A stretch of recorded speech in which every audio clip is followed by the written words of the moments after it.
the intersection, and we have a left turner. So it looks like, yeah, he did move different positions, and he moved right back in the middle. And there's the impact to the shoulder.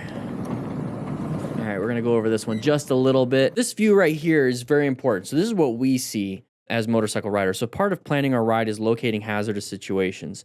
And we see an intersection. You can see where the shadows kind of break because the sun's flowing through them. So we have an intersection. So we're locating it. We're like, this is kind of creepy, a little bit weird.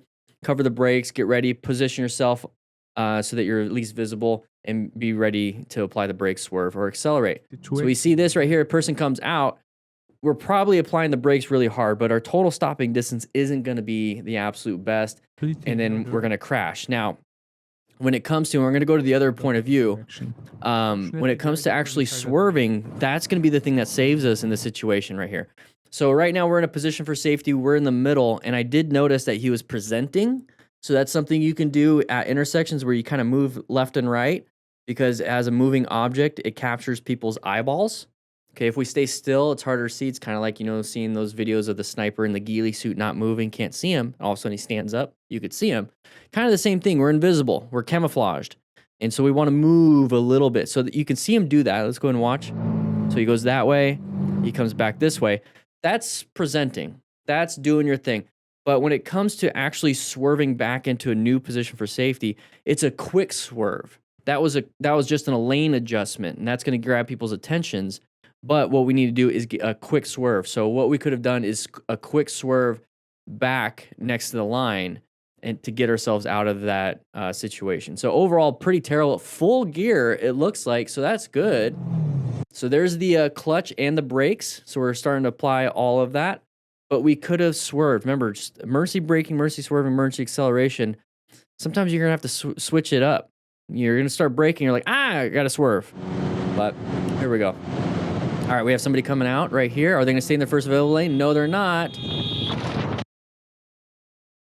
I was actually very lucky and able to walk away from this with only bruises here and there. Okay, so real quick, what can we do here?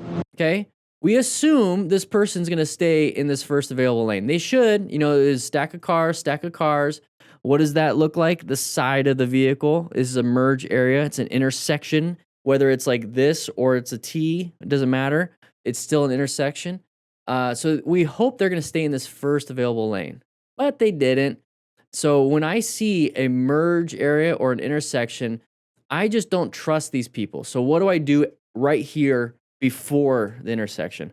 I roll off the throttle just a tiny bit, covering the brakes, and I'm getting ready for an idiot to do something. And I'm ready at this point. As soon as I see that car tire go into my lane, I'm applying the brakes or switching lanes or doing something. Applying the brakes is going to be easy here, going 60. Applying the brakes, letting them in, and if they get into this lane, then I can keep going. Or if they stay in my lane, I'm already applying the brakes, and then I switch real quick. It's about just moving. I at least need to do something other than honk the horn. See how I think, yeah, they moved to the far left. We could have swerved, could have applied the brakes, could have done something. The horn is not the solution. Stop applying the horn.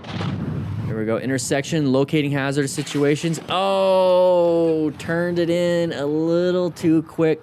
Guys, like I said, I have the book here to teach you how to ride. If you already know how to ride or you've been riding for a little bit, you can get the Smart Rider drills and we can practice all these slow speed stuff. Because what happened here is that this person decided in the turn to lean hard and accelerate hard. You see how far we were leaning that bike and then we accelerated really hard? You practice that with the Smart Rider drills and there's 20% off, link in the description. Same thing with this Black Friday sale, but there's always a 10% no matter what. So if you're watching this later, he just leaned really hard and accelerated really hard. It's a tight turn from a stop. It's a turn from a stop. You're able to do this if you have good friction zone, throttle control, handlebar movement, and you don't accelerate hard, okay? So that's what happened there.